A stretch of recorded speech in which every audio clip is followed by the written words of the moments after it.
దేవుని యొక్క ఉగ్రత రాబోయే దినాల్లో ఉన్నాం. బైబిల్ క్లియర్గా చెప్తుంది. సో యేసు ప్రభు కానీ అపోస్తులు కానీ పత్రికల్లో కానీ చాలా చోట్ల ఈ విషయం రాబడింది కదా. మీరు నేను అంత్య దినముల్లో మరి అపాయకరమైన కాలంలో ఉంటాయని రోజు జాగ్రత్తగా మన జీవితాల్ని జీవించాలని బైబిల్ సెలవిస్తుంది. ముఖ్యంగా యేసు ప్రభు చెప్పారు, యుద్ధాలు వస్తున్నాయి, మరి రోగాలు వస్తాయని, రకరకాలుగా సమస్యలు ఉంటారు. అయితే ఆ సమయంలో మీరు మరి అంతఃపురంలో ఉండాలని చెప్తుంది బైబిల్. ఎక్కడున్నామా? అంతఃపురంలో ఉండాలని. అందుకే ఎస్తేరు జీవితాన్ని తీసుకుని అంతఃపురం మీద మనం నేర్చుకుంటా ఉన్నాం. ముఖ్యంగా 2 తిమోతి 3వ అధ్యాయంలో మీరు చూసినట్లయితే అంత్య దినాల్లో ఈ యొక్క అలవాట్లు ఉంటాయంట ప్రజల జీవితాల్లో. అంత్య దినాలు 3వ అధ్యాయంలో మీరు చూసినట్లయితే 4వ వాక్యం చూద్దాం. 2 తిమోతి రాసిన 3 స్టార్టింగ్ నుంచి రాయబడ్డాయి. ఈ అంత్య దినాల్లో ఇవన్నీ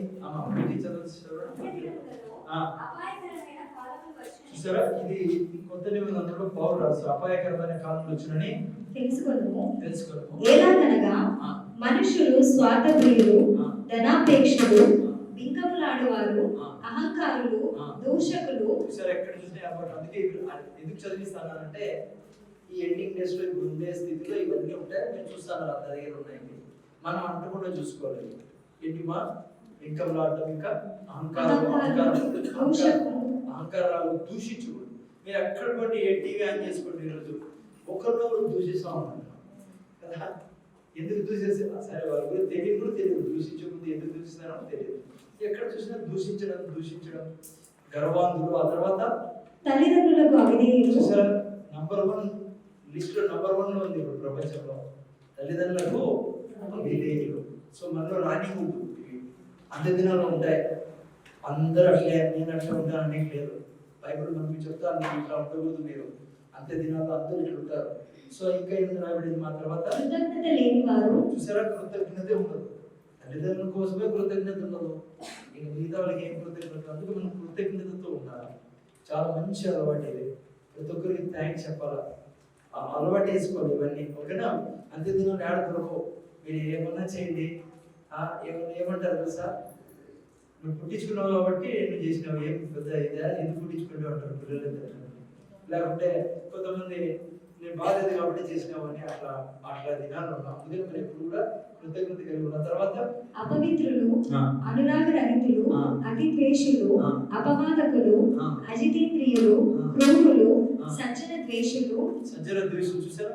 మంచి ఎవరు చేస్తారంటే వాళ్ళ గురించి కుళ్ళుకోవడం జరుగుతుంది, వాళ్ళ మీద అసహ్యం, వాళ్ళని ఎట్ట తిరిగి వాళ్ళు మంచి చేసే వాళ్ళని కూడా చేయకుండా చేయాలని ప్రయత్నం జరుగుతుంటాయి ఈ దినాల్లో. ఆ తర్వాత ద్రోహులు, మూర్ఖులు, గర్వాంతులు, దేవుని కంటే సుఖానుభవం ఎక్కువగా ప్రేమించువారు. ఇది చాలా డేంజరస్ హ్యాబిట్. ఇది మనకు ఉండకూడదు. ఏదంట చెప్పండి?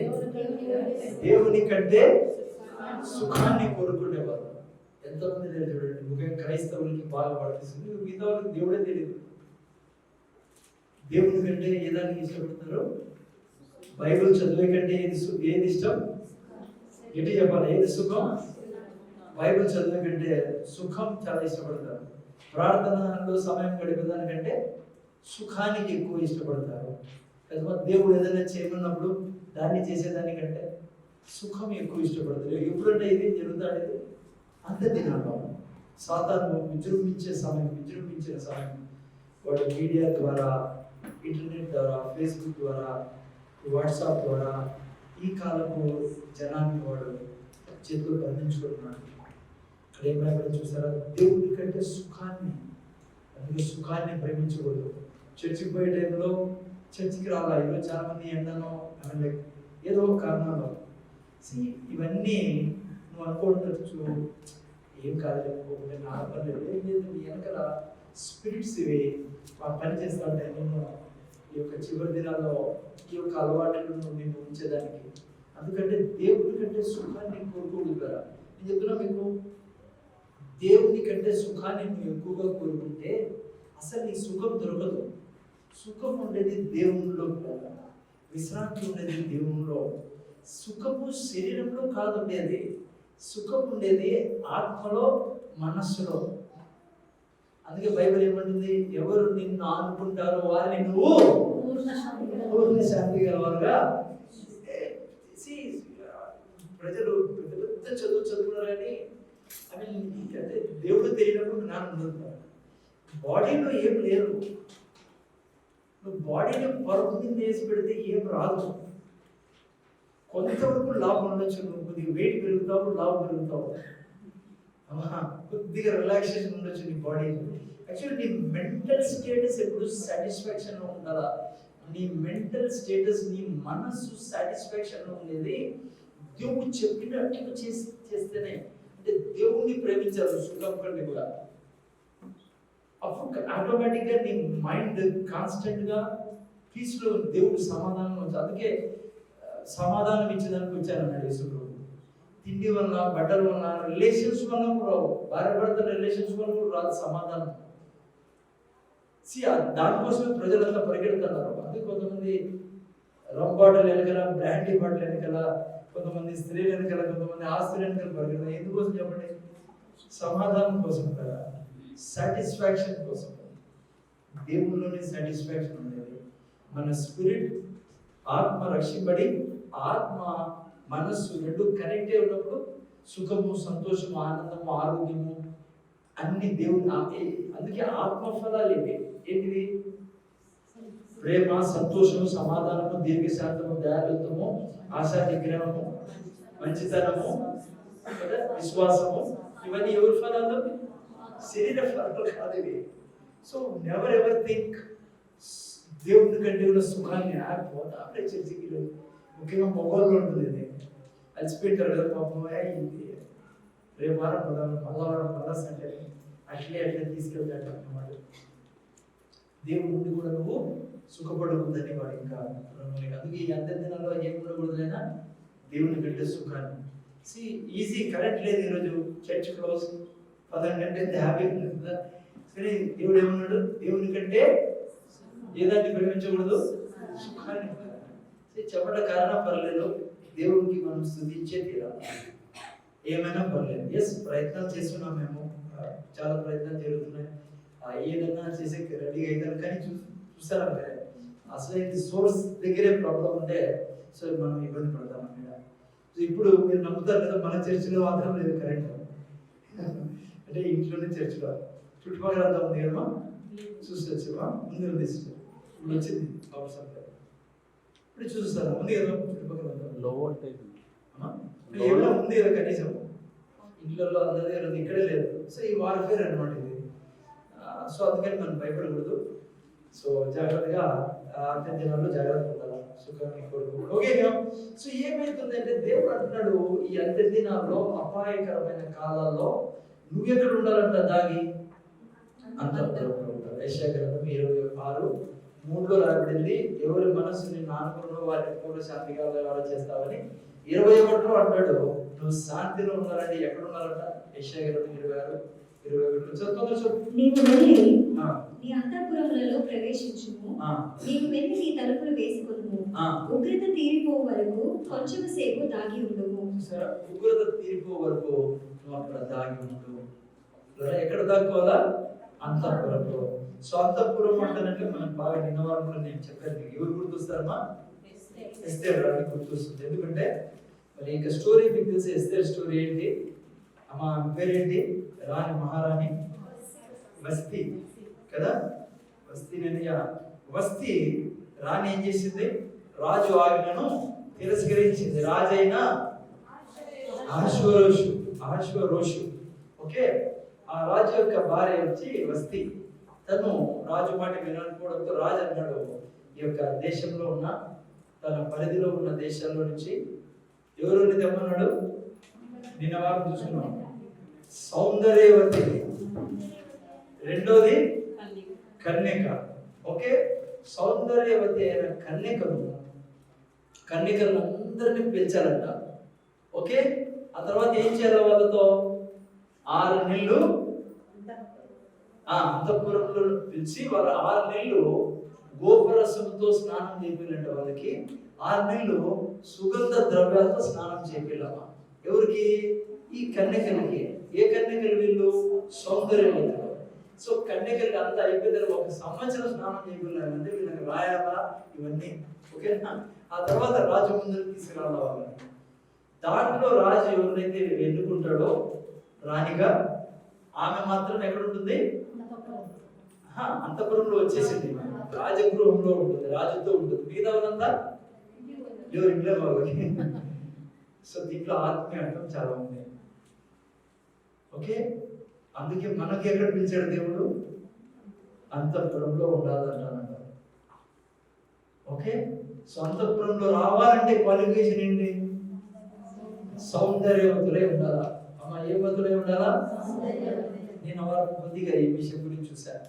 సో సౌందర్యం అనేది, అందం అనేది దేవుడు ఇచ్చింది కాబట్టి అమ్మా క్రిస్టియన్స్ లో కన్ఫ్యూజన్ దీనివారం నేను చెప్పాను మీకు. ఎందుకంటే ఈ ఏరియాలో కన్ఫ్యూజన్ వలన చాలా నష్టపోతున్నారు క్రైస్తవులు ప్లస్ అన్యులు. కొన్ని కుటుంబాల్లో ఫైటింగ్స్ కూడా జరుగుతుంటాయి, భార్య భర్తల మధ్య ఫైటింగ్ జరుగుతున్నాయి.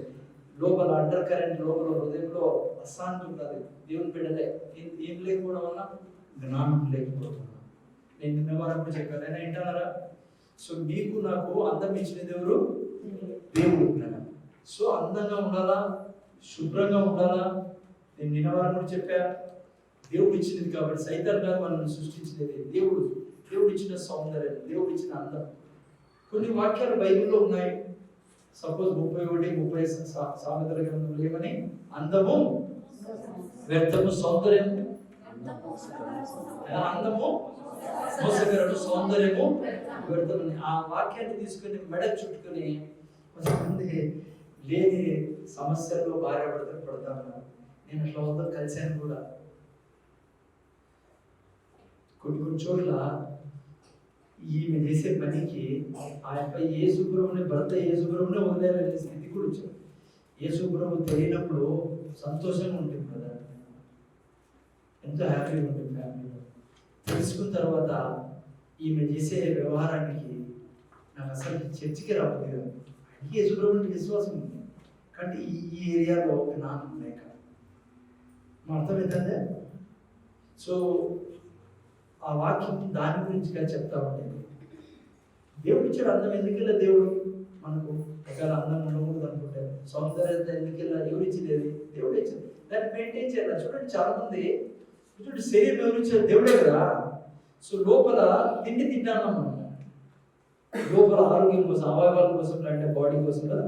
చికెన్ తింటాం, మటన్ తింటాం, అన్నీ తింటాం కదా. మీకు అర్థమైంది ఏం చెప్తాం? లోపల కోసం తింటాం, ఇది బాడీ కోసమే తింటాం అన్నాము. బయట ఏం పాపం చేసింది? పాపం మొహము. తలేం పాపం చేసింది?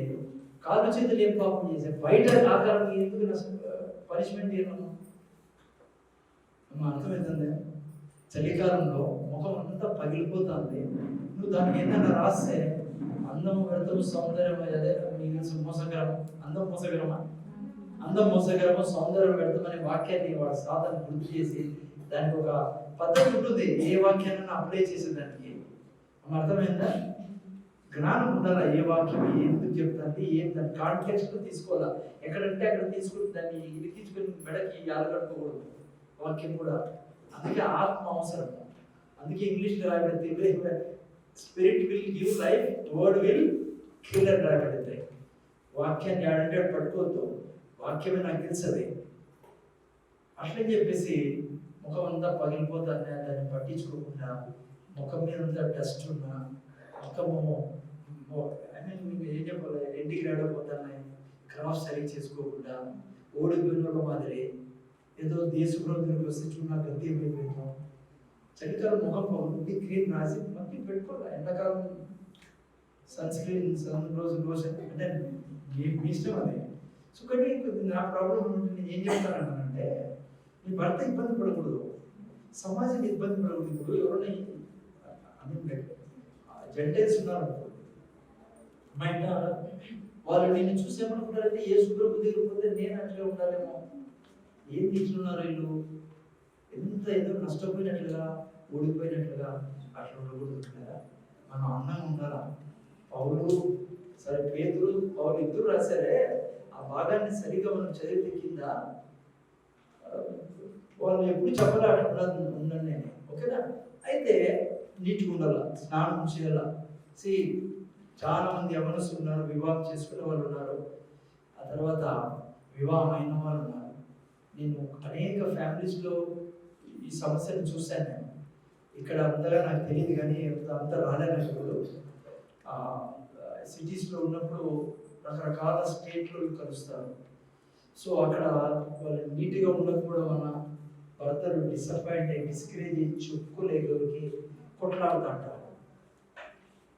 చెప్పరు, భర్త ఆడితే మాటకి నువ్వు ఈ క్రీమ్ రాసుకో, స్నానం చేయి, అట్లా చెప్పరు.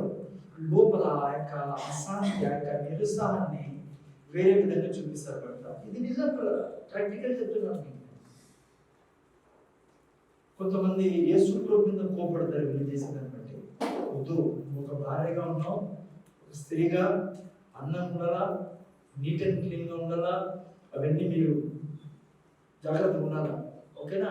లేదంటే మీకు తెలియకుండానే మీ ఫ్యామిలీ రిలేషన్స్లో ప్రాబ్లమ్స్ ఉంటాయి. అయ్యో చెప్పుకోరు భర్త బయటికి. దేవుడు సృష్టించినప్పుడు భర్తకి కొన్ని కోరికలు పెట్టాడు భార్య విషయంలో, భార్య కూడా కొన్ని కోరికలు పెట్టింటాడు భర్త విషయంలో. భర్త కూడా శుభ్రంగా ఉండాలా. నేను నిన్నవారం చెప్పాను, ఇష్టానుసారంగా తల పెంచుకుని గడ్డం పెంచుకుని ఏదో ఊడిపోయిన మాదిరి మేము జంగల్లో ఉంటావా, ఈడే శుభ్రంగా ఉండాలి. పురుషులు కూడా, స్త్రీలు ఎంతో కొంతమంది చాలా లోపల సైకలాజికల్లీ చాలా డిప్రెస్ అయిపోతారు లోపల. ఏంది మనిషి ఇట్లుంటాడు, శుభ్రంగా ఏం చెప్పుకోలేరు. ముఖ్యంగా క్రైస్తవ కుటుంబాలు ఎందుకంటే కొన్ని వాక్యాలు తీసుకుని దాన్ని సరిగ్గా కాంటెక్స్ట్లో అర్థం చేసుకోకపోవడం. ప్లీజ్ నీట్ అండ్ క్లీన్గా ఉండాలా, మంచిగా మీకు ఫేస్కి తగ్గట్టుగా ఏదైనా ప్రాబ్లం ఉందా స్కిన్లో దాన్ని అవాయిడ్ చేసేదానికి మంచిగా ఉండాలా. నీ భార్య నువ్వు ఓదావే అలా, నువ్వు సరిగ్గా లేకుంటే అట్లే భర్త కూడా భార్య విషయంలో చాలా జాగ్రత్తగా ఉండాలా, చాలా దూకోలా. కొంతమంది 30 ఏళ్ళలోనే మొత్తం అంతా తెల్లగా అయిపోయి సరే ఉండరు. దేవుడు కనుక్కున్నాడు కదా కలరు, మనకి ఇచ్చాడు కదా, అది పోయింటదండి డైలీ. పాత ముసలాం కూడా కలర్ పూసి ఏమవుతుందమ్మా, పాత కొండ కూడా ఏమవుతుంది, సిగ్గుపడతాడు. నేను చెప్పుడు ఎవరు చెప్తారు మీకు, పక్కిట చెప్తాడా, వేరే పాస్టర్ చెప్తాడు మీకు. సో అందుకే పాత కుండ కూడా కొత్త కుండగా ఎప్పుడైతుంది అనుష, కలర్ పడితే తప్పేం కాదు అది. కానీ మళ్ళీ ఎందుకు రాబడింది అందం గురించి, సౌందర్యం గురించి, అదే వాక్య బైబిల్లోనే. ఎందుకంటే మిమ్మల్ని సాతాను ఎక్స్ట్రాడినరీగా తీసుకెళ్తాడు ఈ ఏరియాలో. నిన్న వారం మీకు చెప్పాను, మీకు చాలా ఇళ్లలో ఈ యొక్క ప్రాబ్లం జరుగుతుంది కూడా. ఈ ప్రాబ్లం కూడా ఉంది. నేను చెప్పాను ఎగ్జాంపుల్, 25,000 రూపాయలు జీతం వస్తా అంటే కొంతమంది అంత బట్టలకి ప్రతి నెల బట్టలు కొనేదే, ప్రతి నెల బ్యూటీ పార్లర్కి, రకరకాల దీళ్ళకి. అది తప్పు. మళ్ళీ నేను చెప్తానేది శుభ్రత, అందంగా నీకు చూపించిన అందాన్ని మెయింటైన్ చేయడానికి. అర్థమవుతుందా? ఎందుకు బైబిల్ అంటుంది అందము మోసగలము సౌందర్యం పెడతామని? కొంతమంది ఈ అందము ద్వారానే ప్రపంచాన్ని గెలిచారా, భర్తని గెలిచేసా, అలా పద్ధతిలో జీవించే వాళ్ళు కూడా చాలా మంది క్రైస్తవ కుటుంబాల్లో ఉన్నారు, ఎక్స్ట్రాగా పోయేవాళ్ళు. సో జాగ్రత్తగా ఉండాలి. మనం డబ్బంతా దానికి పెట్టేదానికి కాదు ఉండేది. ప్లస్ అట్లని చెప్పి దాన్ని నెగ్లెక్ట్ కూడా చేయకూడదు. మీ యొక్క శరీరాన్ని దేవుడు ఇచ్చిన శరీరం అది దేవుడి మందిరం అది. అర్థమవుతుంది నేను. అందుకనే నిన్నవారు నేను చూపించా, అటువలే స్టార్ట్ అవుతుంది ఆరోడ గురించి, భార్య గురించి ఎస్పెషల్లీ. ఎటువలే క్రీస్తు వలె పైన. ఆయన ఎట్లు కళ్ళు దిక్కున్నాడు కదా అమ్మ, ఆయన పాత బట్టలు వేసుకుని గురిచుట్టు వేసుకుని పోయేవాడా? అటుపోయినా కూడా హలో పెద్ద పెద్ద లక్షాధికారులు పిలిచేవాళ్ళు యేసుప్రభుని భోజనానికి. ఆయన కాళ్ళ మీద ఇద్దరు పోస్తే వేరే వాళ్ళు అబ్జెక్షన్ చేశారు, కానీ యేసుప్రభు ఏమన్నా సార్, ఆమె మంచి పని చేస్తాను. యేసుప్రభు ఎగిరిపోయి అయ్యో ఏంటి ఇతర రసనవా అమ్మ, పాపం పాపం పాపం అనిలే. సువాసన ఇష్టం ఆయనకి. అర్థమవుతుంది నేను మీకు ఏం చెప్తున్నాను, అటువలే. సో అటువలే అయిన తర్వాత కింద ఏమన్నాడు, గుణాల గురించి మాట్లాడుతూ ఉన్నాడు. ఈరోజు ఎక్స్ట్రీమ్ కూడా ఉన్నారు చాలా మంది. దేవునికి స్తోత్రం. చాలా విచిత్రంగా కూడా బట్టలు వేసుకొచ్చే వాళ్ళు ఉన్నారు. అమ్మ అర్థమవుతుందా? 3వ అధ్యాయం చూడండి, 1 పేతురు 3వ అధ్యాయం. చూడండి ఇక్కడ ఏం రాబడిందో. బయట అందంగా ఉండకూడదు, మంచి వస్త్రాలు వేసుకోకూడదని బైబిల్ ఎప్పటికీ చెప్పదు. అర్థమవుతుంది నైనా? సో శుభ్రత ఉండాలా, వేసుకోవాలా, ఉతికిన బట్టలు వేసుకోవాలా, కొత్తవే వేసుకోవాలని లేదు. నాకు చాలామంది బ్యాప్టిజంలో కూడా కొంచెం కొత్త బట్టలు వేసుకురాలా, తెల్ల బట్టలు అట్లంతా ఏం లేదు పిల్లరా. శుభ్రంగా ఉండాలా. బైబిల్ ఎప్పుడు చెప్పదు కొత్త బట్టలు వేసుకుంటే దేవుడు నీకు కనపడతాడని, ఇలాంటి దేవుడు నీతో ఉంటాడని. సో ఇక్కడ చూస్తే మీరు పిల్లరా కొన్ని చోట్ల చాలా తల దించుకునే వస్త్రాలు కూడా వేసుకుని సంఘాలకు వస్తున్నారు. చూపిన నా స్లైడ్స్ అని సౌండ్ సరిగ్గా పెట్టాలి, నాది సరిగ్గా లేదు ఇది. Thank you lord, thank you Jesus. చూడండి ఫస్ట్ నుంచి చూపినైనా చూడండి, ఇవి చర్చిలో జరుగుతుండేది పిల్లరా. చాలా చోట్ల మీరు వెస్ట్రన్ అనుకోవద్దండి, వెస్ట్రన్ కంట్రీస్లో లేదు, మరి ఇండియాలో నాకు కళ్ళారా చూశాను నేను చర్చిలో ఇట్లా డ్రెస్ వేసుకోవడం. ఆ తర్వాత చూపినైనా వీళ్ళకి. Thank you. ఫ్యాన్ కూడా పెట్టి కూలర్ పెట్టిన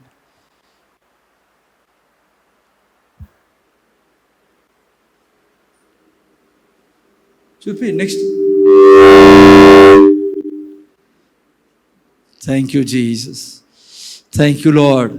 చూసారు పిల్లలు? ఉండండి. ఇట్లా డ్రెస్సెస్ ఉన్నాయి ఇప్పుడు చర్చెస్లో జరుగుతున్నాయి. సో ఆ తర్వాత యాక్చువల్లీ ఇట్లా ఉండాలంట. నెక్స్ట్ చూడండి.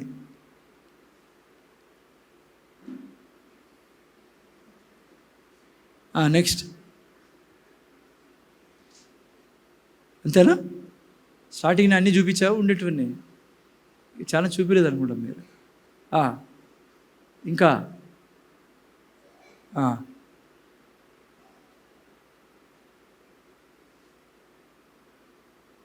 ఓకే. మీరు అనుకోవచ్చు ఇవి ఏదో సార్ ఎక్కడో వేరే. నేను బెంగళూరులో నా కళ్ళారా చూశాను పిల్లలు. ఏ చర్చో నాకు తెలియదు, కానీ ఒక చోట మేము ఫంక్షన్కి వెళ్ళాం. మేము లాస్ట్ క్రిస్మస్ అప్పుడు డిసెంబర్లో 18th బెంగళూరులో ఉన్నాను నేను. వీళ్ళకంటే భయంకరమైన డ్రెస్సులు వాళ్ళవి, పైనుంచి పాటలు యేసు ప్రభువి. ఏమా ఓకే, పాటలు ఏం పాటలు? యేసు ప్రభు పాటలు. మీరు నమ్ముతారు లేదో సిగ్గేస్తుంది మాకు అక్కడ నిలబడేదానికి. అంత భయంకరంగా మనుషులు ఉన్నారు పిల్లరా. నేను చెప్తున్నా మీకు, నా బిడ్డలు కాబట్టి చెప్తానా తండ్రిగా. ఎప్పుడైతే ఇక్కడ ఎవరో ఉన్నారని కాదు, మామూలు జనరల్ మీకు జ్ఞానం ఉండదని చెప్తాను.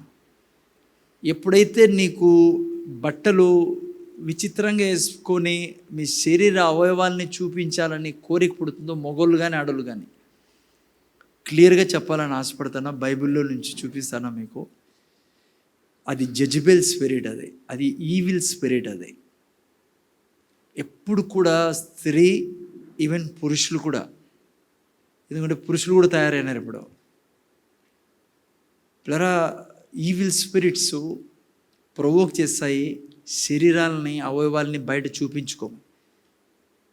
తెలియకుండా చేసేస్తాం, అందరూ చేస్తున్నారు కదా. మనకు ఉండే పెద్ద వీక్నెస్ ఏమంటే, మనిషికి నలుగురు చేసినారనుకో అది అది మంచిదైపోతుంది. అది నిజం కాదు, మంచిదైపోతుంది. ఆ పాపంగా ఎంచరు.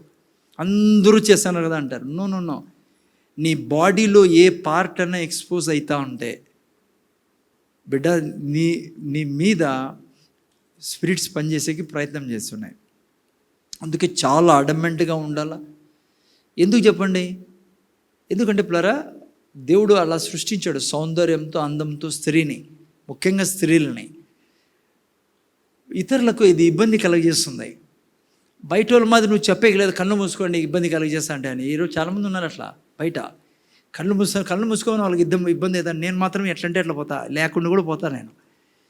అది జరగదు. దేవుడు అలా సృష్టించాడు మనల్ని.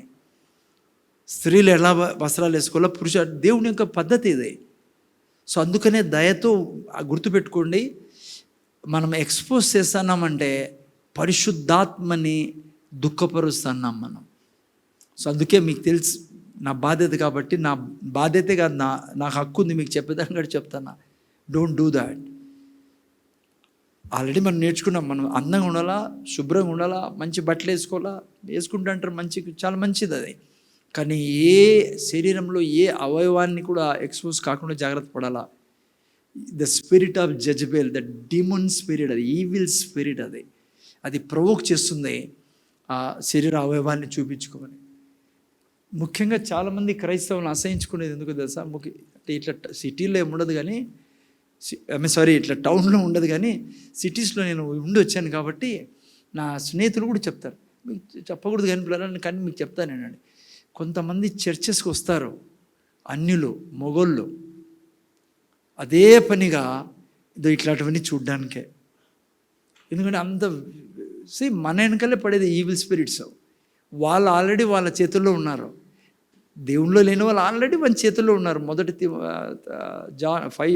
యోహాను 5:18 రాయబడింది. వాని వశంలో ఉన్నారు వాళ్ళు. మీరు నేనే లోకానికి వెలుగు, ఉప్పై ఉన్నా. మనల్ని గబ్బు లేపితే వాడి యొక్క గొప్ప విజయంగా మారుతుంది అది. సో అందుకే దయతో యవనస్తులు, ఈవెన్ మీకు ఇంకో మాట చెప్తున్నా, ముందుకెళ్ళి ఇంట్లో కూడా పేరెంట్స్ ఉన్నా, ఫాదర్ ఉన్నా, బ్రదర్స్ ఉన్నా, you have to be careful if you want to be a temple of holy spirit. నువ్వు పరిశుద్ధాత్మక ఆలయంగా కలకాలం ఉండాలంటే ఈ ఏరియాని ఫ్రీగా వదలకు, చాలా స్ట్రిక్ట్గా పెట్టుకోవాలి ఈ ఏరియాని. అందుకే దేవుడు మనకు శరీరం ఇచ్చిండేది.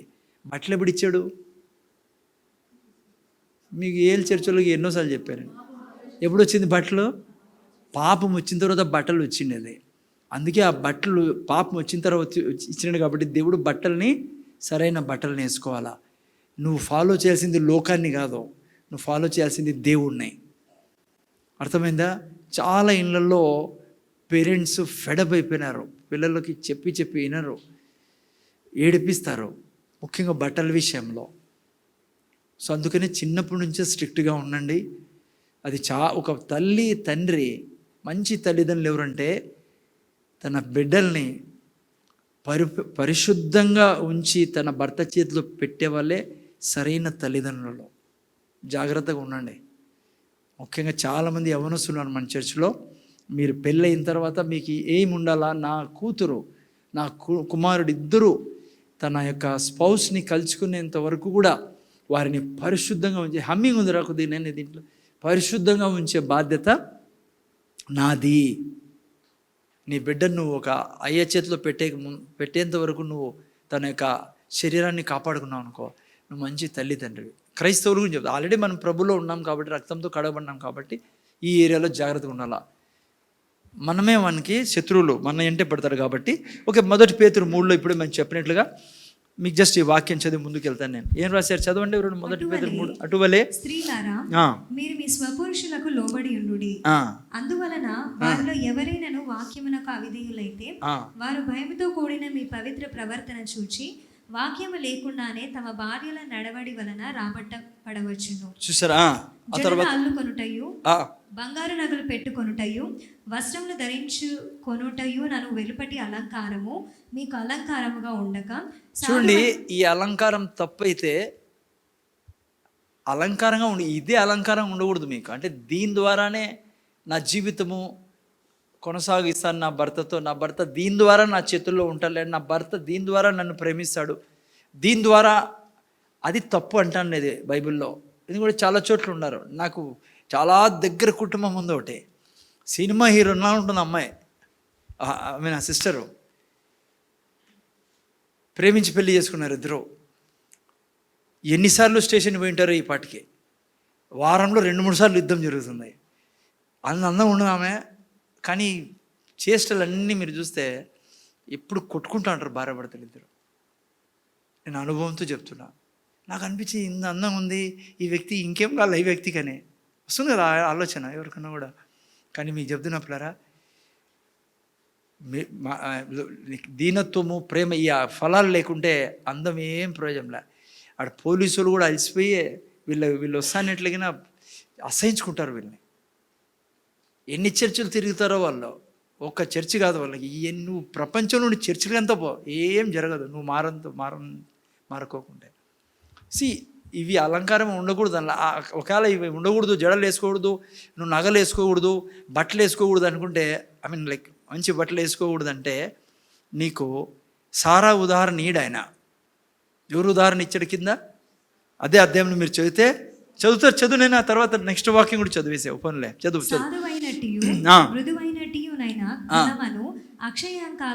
అక్షయాలంకారం గల మీ హృదయపు అంతరంగ స్వభావం ఇది ఉండాలని, సాధువైనట్టు మృదువైనట్టు అక్షయ అలంకారం. అది ఏది? సాధువు, మృదువు, ప్రేమ, కనికరం, జాలి. అందుకే అటువలే రాశారు. యేసుప్రభులో ఉండే గుణాలన్నీ ఇవే. అందుకే ఆయన్ని ప్రేమించేవాళ్ళు. యేసుప్రభు శుభ్రంగా ఉండేవాడు కదా. చాలామంది అనుకుంటారు యేసుప్రభు ఏందో అట్లా ఉండేవాళ్ళే.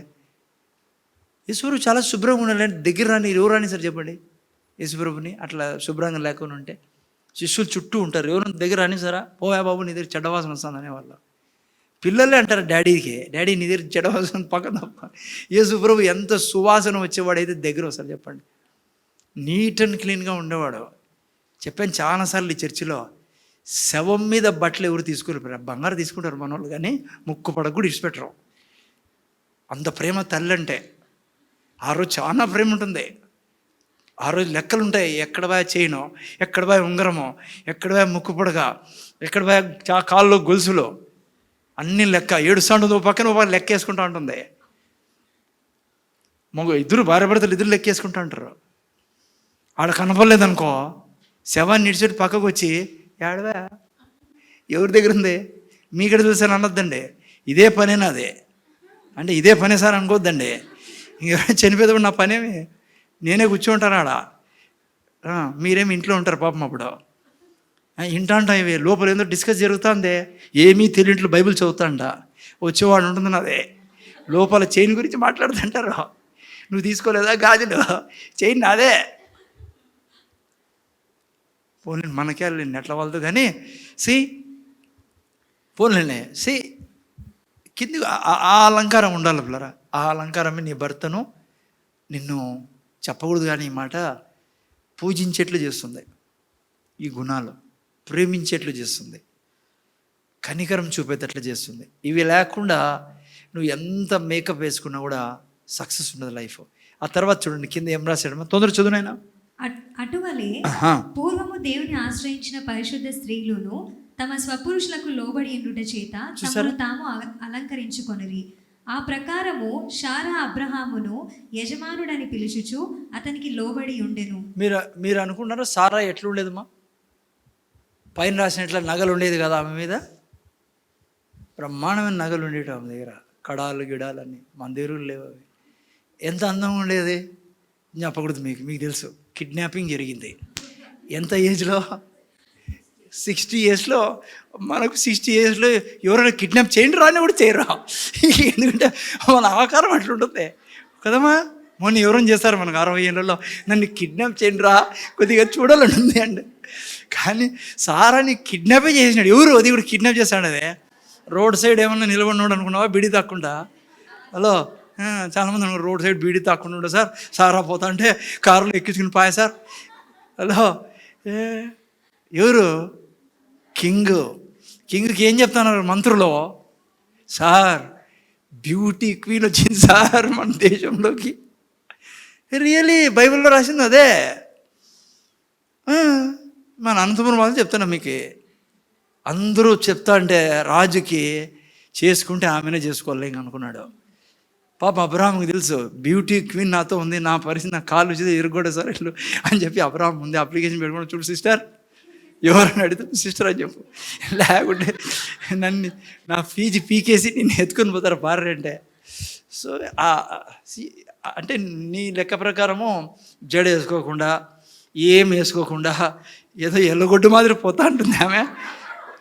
ఇప్పుడు ఆడ కొంతమంది ఆ వాక్యాన్ని చదివి ముందర ఏం వేసుకోకూడదు, అదే మీరన్నీ మీకు తెలిసిన వాటి జడలు వేసుకోకూడదు, బట్టలు వేసుకోకూడదు. చదువు నేను ఆ వాక్యం ఒకసారి జడల గురించి. జడలు అల్లుకొనుటయు, బంగారు నగలు పెట్టుకొనుటయు, వస్త్రములు ధరించుకొనుటయు నన్ను వెలుబడి అలంకారం. మీకు మాట చెప్తున్నా, తెలుగులో ఆ పదం రాయబడిందే సరిగ్గా చదవలే మీరు. ఎట్టి చదవండి, కిటి చదవాలి ఎవరన్నా, మీ సిగ్గుపడుతుంటారులేండి. చదవండి. అంటే ఏమని అర్థం? అంటే వస్త్రాలు లేకుండా పోవాలనే. అందుకే వాక్యం చదివేటప్పుడు కొద్దిగా మనకు అన్నీ ఉపయోగించాలి, అవయవాలన్నీ. బైబిల్ చెప్తుందే వస్త్రాలు వేసుకోవద్దని, అట్లా రాయబడిందాడా. వస్త్రాలు వేసుకునుటయు మీకు అలంకారం అంటే మనం ఆకులు కట్టుకోవాలా కాదు. సో అట్లాగా బైబిల్ ప్రెషస్ గ్రంథము అటువలే అన్నాడు. చాలు, ఆ పదం చాలు మనకి. అమ్మా నాయన ముందర చూడండి, అటువలే అన్నాడు. ఇంకా మీ కిందదంతా యేసు ప్రభులాగా ఉండమంటాడు ఒక మాటలో చెప్పాలంటే అటువలే అంటే. సో అందుకే జడలు అల్లుకొని ఉంటాయి, తప్పేం కాదు, చక్కగా అల్లుకోండి. కానీ అల్లుకొని ఇసరద్దండి మొగోళ్ళ మీదకి. కొంతమంది ఏమంటాం ముని, మనకు మోనికి ఇంతే ఉంది, ఆడ చూపిస్తుంది సార్, ఇట్లా కూడా పోదు, ఈటికి కూడా రాదు. హలో, పెంచు ముని పెంచు, నా కోసం కాకుండా కూడా ఆయప్ప కోసం అన్నా. 2-3 ఏళ్ళ తర్వాత వస్తాడు ఆయప్ప, వెనకల నుంచి చూసి ఏంది ఇట్లుంది, కింది వరకు రాలా. బరువు, ఈ కాలం పిల్లలు ఏమంటారు సార్, బరువు సార్ అది. బతికిపోయారు. మా టైంలో ఉంటే మేము అదే కొలిచేది, వెనకలిపోయే ఎంత ఉందని, కనీసం పొరకంతన్నా ఉండాలా. ఈడాడు ఇంత ఉంటుంది ఇప్పుడు మా మాదిరి. కొన్ని చోట్ల ఇది కూడా ఉండదు, కటింగ్. సో నా విషయం ఏమంటే, వాక్యాన్ని సరిగ్గా చదవండి. చదువుకోకుండా నువ్వు పాడే కాదు, పాత మనిషి మాదిరి ఉంటే ఆఫీస్లో కూర్చొని వాళ్ళకి మళ్ళీ యేసుప్రభుని నమ్ముకో, బాగుపడతావు, దేవుడు దీవిస్తాడు, ఆశీర్దిస్తాడు, నీకేం కొదవ చేయడని చెప్తాను. నువ్వు చూసే ఏమీ లేదు. ఏమంటారు, ఇంకా నాకు తెలుగు భాష కూడా సరిగ్గా రాదు. పాత కొండ మాదిరి ఉంటే నువ్వు చెప్తాండేది ఏమి, కొండ దిక్కు చూస్తా ఉంటారో, తల దిక్కు చూస్తారో, కాళ్ళ దిక్కు చూస్తారో, ఏమీ లేని ఈమె బ్లెస్సింగ్ అంటుంది, ఆశీర్వాదం ఉంటుంది. నువ్వు వద్దు, నీ యొక్క ఏసై కూడా వద్దనే స్థితికి తీసుకుపోతాం మనం. నిజమేది పిల్లరా. ఇప్పుడు వాళ్ళకేం తెలుసు స్వర్గం, నరకము, రక్షణ, ఈ ఆత్మ, వరాలు, వాళ్ళు ఫస్ట్ నువ్వు ఆకారం పైన చూస్తారు. వాళ్ళు బయట బ్లెస్ చేసేది మనల్ని, ఐశ్వర్యం ఇచ్చేది, అన్నీ ఇచ్చేది. ఎందుకంటే దేవుడు అందుకే అబ్రాహాంతో అన్నాడు, నన్ను నువ్వు వెంబడిస్తే నిన్ను ఆశీర్వదిస్తా, ఆశీర్వాదంగా చేస్తా, ధనవంతుని చేస్తాను. అందుకే కొంతకాలానికి ఎంత గొప్ప ధనికుడు అయిపోయాడు చెప్పండి అబ్రాహాము, ఇస్సాకు, యాకోబు. ఈరోజు కొత్త నిబంధనలో కూడా పిల్లరా, నేను వాళ్ళ ఇంట్లో నిన్న ప్రీచ్ చేశాను, కులాపాల ఇంట్లో. చక్కగా నువ్వు నడుస్తా అంటే దేవుడు నేను ఇట్లే తీసుకెళ్తాడు. కొద్ది టైం పట్టినా కిందికి పోను మనము. ఎప్పుడైతే ఆడో కాలు ఈడో కాలు పెడతామో ఆ కాల్ని సరిచేసే దాంట్లో ఉంటాడు ఆయన. ఆయన ఇడిచిపెట్టాడు. అప్పుడు కూడా నిన్ను ప్రాపర్గా ప్యారలల్లో పెట్టుకోవాలి ఆయన. నువ్వు ఎప్పుడైతే ప్యారలల్లో ఆయనతో వస్తావో, హృదయంలో, మనస్సులో, శరీరంలో, ఎప్పుడైతే ఆయన దగ్గర నాయన నేను నీ ముందర ఒకటి, నువ్వు లేనప్పుడు ఒకటి, ఆడొకటి, రకరకాల హిపోక్రసీ అంటారే, ఆ జీవితం నేను జీవించను, యథార్థంగా నువ్వు అనుక్షణం నా ముందర ఉన్నావని నీకోసమే బ్రతుకుతాను అంటే నిన్ను అప్పుల్లో పెట్టే దేవుడు కానే కాదు ఆయన. ఎందుకంటే అవమానం ఆయనకే. నువ్వు తండ్రి అని పిలుచుకుంటా ఉన్నావు, ఈడ నువ్వు అప్పుల్లో ఉన్నావంటే ఎవరికి మర్యాద పోయేది? ఆయనకే. కానీ ఆయన ఏం చేస్తాడు, ఆయన బలవంతాన నీకు ఇచ్చిన 1 కోటో 2 కోట్లో నీకుండే బుద్ధికి నువ్వు నరకంలో పోయి పడతావు, పోయి స్ట్రైట్గా. అందుకే దేవుడు ఏం చేస్తాడంటే నరకం నుంచి తప్పించేది మెయిన్ ఇష్యూ దేవునికి. ఎందుకంటే యుగాలను స్వర్గంలో సంతోషంగా బ్రతకాల. అందుకే చాలామంది ఈడ బీదరికంగా ఉన్నవాడు దేవుడు పట్టించుకోడు. అట్లనే దేవుడు ఈయనని కాదంటాండేది, నీ పరిస్థితి అట్లా చేస్తుంది, ఆయనకి చేతులు కట్టేస్తుంది. ఇప్పుడు మన పిల్లల్లో సారే తాగే పిల్లడు ఉన్నాడు అనుకోండి, ఇంట్లో బ్రాండీ తాగే పిల్లడు ఉన్నాడు అనుకోండి, ఏ తండ్రి రోజు జేబులో పోయి పట్ల 1000 రూపాయలు పెడతాడా? తండ్రి దండిగా ఉంది, తండ్రి దగ్గర ఉండేకేమో ఆస్తి దండిగా ఉంది తండ్రి దగ్గర. కొడుకు ఇస్తాడా చెప్ప? ఈడు నిసి కరెంట్ వచ్చింది నిసి అంటే కొంతమంది అలవాటు అయిపోయింది, ఊపుకొని కరెంట్ వచ్చినా కూడా రాలేదు అని. ఇది గుర్తు చేస్తాను. Okay, so what I'm saying is, ఇది చాలా సీరియస్ ఇష్యూ పిల్లలు. అందుకే నిన్న వారం టైం తీసుకునే వారు ఏం తెలుసా, చాలామంది భర్తలు భార్య వలన బాధపడుతున్నారు. పరిశుద్ధంగా బ్రతకాలని కోరుకుంటాడు క్రైస్తవ భర్త. నన్ను ఇంకా ఓపెన్గా చెప్తున్నాను మీకు, భర్త ఏం కోరుకుంటాడు? పరిశుద్ధంగా బ్రతకాలి. నేను బైబిల్ చెప్తాంది, ఇంకో స్త్రీ దిక్కు చూడకూడదు, చెడ్డ చూపు చూడకూడదు, పరిశుద్ధంగా బ్రతకాలా అని తపన ఉంటుంది. దానికి నువ్వు సహకరించాలి భార్యగా. ఊరికే పెళ్లి చేసుకున్నానులే, అంత మోసకరం సౌందర్యం పెడతామని చెప్పి నువ్వు ఉంటే ఆ వ్యక్తిలో ఉండే ఆ యొక్క దానికి చాలా సమస్యలు వస్తాయి. అందుకే అన్యోన్య సహవాసం బైబిల్లో రాయబడింది. ఒకరినొకరు అర్థం చేసుకోమని బైబిల్లో రాయబడింది. ఒకరికొరు లోబడుడి అని రాయబడింది. దేవుడు స్త్రీకే ఎందుకు ఆ శరీరం ఇచ్చాడు, పురుషునికి ఎందుకు ఇలా ఆ యొక్క శరీరాన్ని, దానికి కారణం ఉంది. సో అందుకనే దయతో చాలా శుభ్రంగా ఉండాలా పిల్లరా. మీరు లేడీస్ కానీ ఈవెన్ బ్రదర్స్ కూడా ఎట్లంటే అట్లా ఉండకూడదు. చాలామంది మగవాళ్ళని కూడా చూశాను నేను, శుభ్రంగా ఉండరు. ఆమెకు కూడా ఉంటుంది, నా భర్త ఇలా ఉండాలా, ఇలా ఉండాలా అని. నా భర్త ఇట్లా డ్రెస్ వేసుకోవాలా, నా భర్త ఇట్లా క్రాఫ్ట్ చేసుకోవాలా, నా భర్తకి ఇల్లు ఉండాలా అని ప్రతి కోరికను తీర్చాలా ఆ భార్యది. అర్థమవుతుందా? ఇష్టానుసారం ఉండేకి లేదు. ఎప్పుడైతే ఈ జ్ఞానం ఉండదో అప్పుడే ప్రాబ్లం స్టార్ట్ అయ్యేది. ఇంట్లో ప్రాబ్లం స్టార్ట్ అయ్యేది ఆడే. కొట్లాడుతూ అంటారు, కోల్డ్ వార్ జరుగుతుంది, లోపల ప్రాబ్లం జరుగుతూ ఉంటాయి. భర్త చెప్పడు బయటికి ఓపెన్గా నా ప్రాబ్లం ఇది అని, ఏదో చెప్తాడు అంతే. అది సరి చేయలే, ఇది సరి చేయలే, మీరేమి ఇచ్చినారు, మీరు అండర్ కరెంట్ వేరే ఉంటుంది. అండర్ కరెంట్ నేను ఇంటికి వస్తూనే నాకు కనపడాల్సిన విధంగా ఈమె కనపడదే. ఎందుకంటే దేవుడు పెట్టిన ఇన్స్టింక్ట్స్ లోపల ఇవే, దేవుడు పెట్టిన కోరికలు ఇవే. భార్య తీర్చగలదు. అందుకే బైబిల్ క్లియర్గా అంటుంది, భార్య యొక్క శరీరం మీద ఎవరికి ఉంది అధికారము? భర్తకి. నువ్వు క్రీమ్ పూసుకోకుండా దానికి నీకేం హక్కు ఉంది? మంచిగా శుభ్రంగా ఉండకుండా దానికి నీకు హక్కు లేదు. ఎందుకంటే ఆ శరీరం ఎవరిది? భర్తది. భర్తది అన్నప్పుడు ఒక పురుషుడికి ఏం అవసరమో నీ నుంచి నువ్వు అనుక్షణం ఇచ్చేదానిగా ఉండాలా. అది నీ ధర్మము, నీ ధర్మాన్ని ఆచరించాలా. భర్తగా నువ్వు అంతే. భార్యకి నీ దేహం ఎవరిది? భార్యది. తన ఇష్టానుసారంగా నీ శరీరం ఉండాలా. అందుకనే దానికి తగ్గట్టుగా ఉండాలను, దానికి తగ్గట్టుగా బట్టలు వేసుకోవాలా, దానికి తగ్గట్టుగా నువ్వు మేకప్లో ఉండాలి, అండ్ నువ్వు కటింగ్లో ఉండాలి, అండ్ నువ్వు ఉండాల్సిన విధంగా ఉండాలా. ఆమె మాత్రం అందంగా ఉండాలి, నేను మాత్రము ఎద్దు మాదిరి ఉంటానంటే సరిపోతుందా? ఎద్దు కాదు, ఏం జంతువు రాది, అంత ఎల్లుగొడ్డు. నాకు తెలియదు అనుకున్నారా మీరు? ఎనుగొడ్డు బాగుంటుంది, నీట్గా ఉంటుంది, ఎల్లుగొడ్డే నీట్గా ఉండదు. అట్లా ఉండకూడదు నాయనా. అర్థమైందా? రామకృష్ణ బ్రదర్ అనుకుంటా అన్నాడు కొన్ని ఏళ్ళ క్రితం ఈ మాట నాకు చెప్పిండే, ఎంత బాగుండు. నేను కూడా అప్పుడప్పుడు ఇది అనుకుంటాను, బ్రదర్ 20 ఏళ్ళ క్రితం ప్రభు నాకు ఈ మాటలు నువ్వు నేర్పించింటే. అంటే మేము ముందు నుంచి బాగానే ఉన్నాం, మళ్ళీ మీరు అనుమానం పడద్దండి, ఎల్లుగొడ్డు మాది ఉంటే అంకోల్ నువ్వు ముందని. మా ఫోటోలు చూడండి ముందువే. అర్థమైందా? కొంతమంది ఇప్పుడు చూసి ఇప్పుడు కూడా అట్లే ఉన్నాడు, ముందు కూడా అనుకునేరా ఇప్పుడు కూడా నీటుగా అప్పుడు మోని పగిడిపోయి నవ్వుతుంది, పగంతా తీర్చుకుంటుంది. అట్లా అంటాడు, ఇంతవరకు నా గురించి జడ గురించి మాట్లాడతావా? ఇప్పుడు నీ కథ. హలో, కొంతమందికి ఉత్సాహము, మోనికి చాలా ఉత్సాహం వస్తుంది.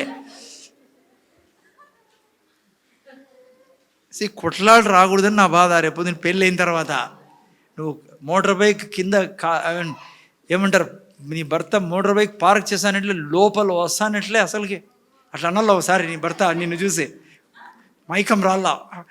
అర్థమైందా? అంటే అట్లా శుభ్రం కూడా నువ్వు ఆ మైకం కాదు, వేరే మైకం కూడా ఉంది ఒకటి. కొంతమంది నువ్వు దగ్గర వస్తే దబాలని కింద పడిపోతారు, కాళ్ళు చక్కర వచ్చి. ఓకే పోన్లేండి, అవన్నీ ఎట్లా మనకి వెళ్ళి కానీ అట్లాంటివన్నీ ఓకే, మా జాగ్రత్తగా వినండి ఆయన. ఇది శారీరక సౌందర్యం గురించి. ఇక్కడ ఆత్మీయంగా అర్థం ఏంటంటే పిల్లరా, మీరు నేను బహు సౌందర్యంగా సృష్టించబడిన సృష్టి. మీరు నేను ఎవరి స్వరూపంలో? దేవుని స్వరూపంలో. కానీ ఆదాము యొక్క పాపం ఏం చేసింది? మన యొక్క సౌందర్యాన్ని, మన యొక్క అందాన్ని తీసివేసింది పిల్లలు. ఎక్కడి నుంచి? మన ఆత్మ నుంచి. అందుకే బైబిల్ అంటుంది, మీరు చచ్చిన వారై ఉండగా. కదమా, మనము చచ్చిన వారే ఉండగా ఏం చేశాడు యేసు ప్రభు తెలుసా? తన అందాన్ని మన కొరకు అర్పించి మనల్ని అందగాళ్ళుగా చేశారు. మనం అందంగా మార్చబడ్డాం కదా. బైబిల్లో చదవండి, యేసు ప్రభు ఏం చేశాడమ్మా? ఆత్మీయంగా మనం అర్థం చేసుకుంటున్నాం. ఇక్కడ రాయబడింది పరమగీతాలు 5:10 ఎవరైనా చదవండి, తొందరతో చదువునైనా ఫాస్ట్గా కానీ నేను. పరమగీతాలు 5:10, టైం తక్కువ ఉంది. ఆ తర్వాత యెషయా గ్రంథం 53:2-3 వాక్యాలు కూడా చదవండి. ఫస్ట్ పరమగీతాల నుంచి చదవండి. నా ప్రియుడు ధవళవర్ణుడు. ప్రపంచంలో అందరికంటే అందగాడు ఎవరంటే యేసు ప్రభువులారా. మీరు నేను అలా సృష్టించబడి ఉన్నాం. యాక్చువల్గా మనం, ఓకేనా? ఆదాం నుంచి వచ్చినప్పుడు అలా ఉంటాం. ఓకే, ఏమైంది నాయన? నా ప్రియుడు ధవళవర్ణుడు, రత్నవర్ణుడు, 10,000 మంది పురుషులలో అతని గుర్తింపవచ్చును. అతని శిరస్సు అపరంజి వంటివి, అతని తల వెంట్రుకలు కాక పక్షముల వలె నల్లనివి. పోలేనే, ఇంత అందగాడు ప్లరా, ప్రపంచంలోనే యేసయ్యకు మించిన అందగాడు లేడు ప్లరా. యాక్చువల్గా దేవుడు అలాగే సృష్టించాడు ఆదాంని. చాలామంది అంటారు ఆది మానవుడు అడవిలో ఉండే, ఏంది ఇది, అదంతా కథ, అది అబద్ధం. అది యాక్చువల్గా స్టార్టింగ్ చాలా బ్లెస్డ్ స్టార్టింగ్ మనిషిదే. ఇప్పుడే మనిషి చనిపోయినాడు. అందుకే యేసుప్రభు రెండవ రాకల్లో మనిషి తిరిగి ఏ స్థితిలో ఉన్నాడో భౌతికంగా, ఆత్మీయంగా, అన్ని విధాల మహిమగల దేహం ఇవ్వబోతున్నాడు యేసుప్రభు మనకి. ఓకేనా? చూడండి ఏమైంది 53:2-3లో. లేత మొక్కవలను ఎండిన భూమిలో మొలిచిన మొక్కవలను అతడు ఆయన ఎదుట పెరిగెను. అతనికి స్వరూపమైనను సొగసైనను లేదు. చూసారా ఎక్కడ జరిగింది? ఇది సిలువలో జరిగింది పిల్లరా. అతనికి సొగసైనను స్వరూపమైనను లేదు. మనం అతని చూచి అపేక్షించున్నట్లుగా అతని యందు స్వరూపం. జాగ్రత్త వినాలి, నేను యవ్వనస్తుల పిల్లలు చేసి ముందుచున్నాను. అతడు తృణీకరింపబడిన వాడును ఆయను. చూసారా పిల్లరా, ఆయన సొగసైనను స్వరూపమైన లేకపోయా. అయితే ఎందుకు ఇదంతా చేశాడు తెలుసా? మీకు నాకు స్వరూపం ఇచ్చేదానికి, సౌందర్యం ఇచ్చేదానికి. ఏ దాని గురించి మాట్లాడుతాండేది ఇక్కడ? తన ఆత్మ గురించి పిల్లరా, మన ఆత్మ గురించి మాట్లాడుతాండేది. సో మీరు నేను యేసు ప్రభుని రక్షకుడుగా అంగీకరించిన వాళ్ళు ఎక్కడ ప్రవేశిస్తున్నాం? అంతఃపురంలో. ఎందుకంటే మనం ఎవరై ఉన్నాం ఇప్పుడు చెప్పాలా? ఇప్పటివరకు భౌతికంగా చెప్పాను నేను, ఓకేనా? ఇప్పుడు మనం ఆత్మీయంగా ఈ యొక్క వాక్యం, ఎస్తేరు గ్రంథం ఎందుకు పరిశుద్ధాత్మ దేవుడు రాయించి మనకు దీంట్లో నుంచి ఏం వివరిస్తా అంటే, ఎవరైతే రక్తంతో కడగబడతారో యేసయ్య స్వరూపాన్ని కోల్పోయాడు. ఎందుకు? మనకు స్వరూపం ఇచ్చేదానికి. అర్థమైందేనాయన? ఆయన స్థానాన్ని మనకిచ్చి మన స్థానాన్ని ఆయన తీసుకున్నాడు.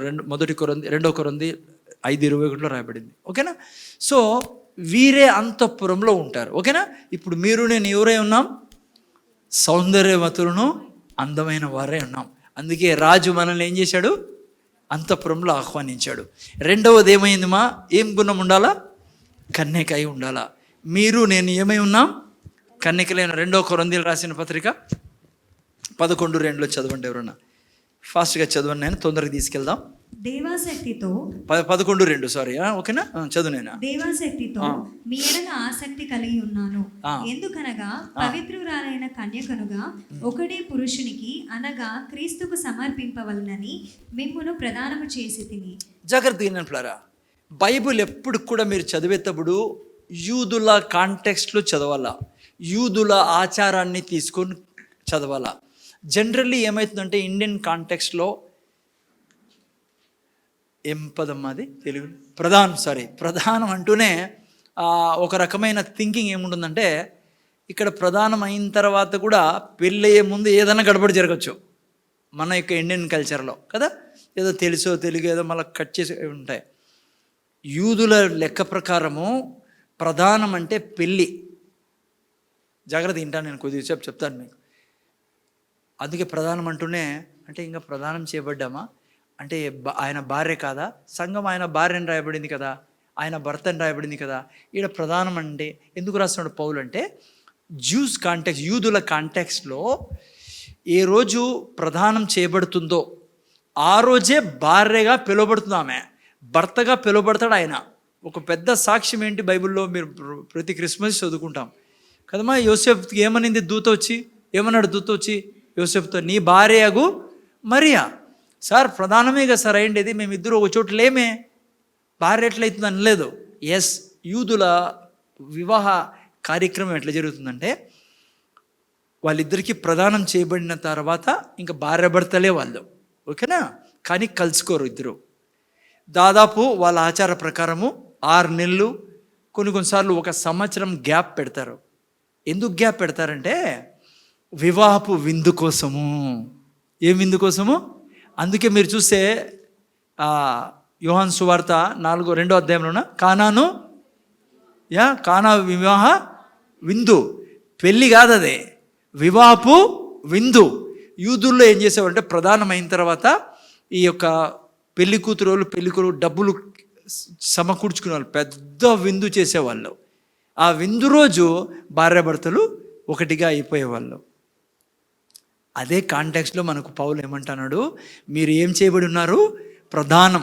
అందుకే మనం ఆల్రెడీ ఏమై ఉన్నాం? యేసు ప్రభుకి భార్యే ఉన్నాం. ఓకేనమ్మా? వివాహం ఎప్పుడు చెప్పండి? ఎప్పుడు వివాహ విందు? వివాహం అయిపోయింది మందే, మనకేముంది ఇంకా బ్యాలెన్సు? చెప్పరేంటమ్మా మీరు? వివాహపు విందు ఉంది ఎప్పుడు? ప్రకటన గ్రంథంలో చదివితే మీకు వివాహపు గొర్రెపిల్ల వివాహపు విందు. పెళ్ళాం అన్న భార్య ఎవరు? మనమే. అప్పుడు కలుసుకుంటాం ర్యాప్చర్లో అందరూ. ఇదంతా అయిపోయింది, మొత్తం కథ అంతా అయిపోయింది, సెకండ్ కమింగ్ అయిపోయి ఉంటుంది యేసు ప్రభుది. మనం అంతా ఆడ కలుసుకుంటాం ప్రతి ఒక్కరము. అప్పుడు ఏం జరుగుతుందంట? వివాహపు విందు. ఆ కాంటెక్స్ట్లో రాస్తున్నాడు.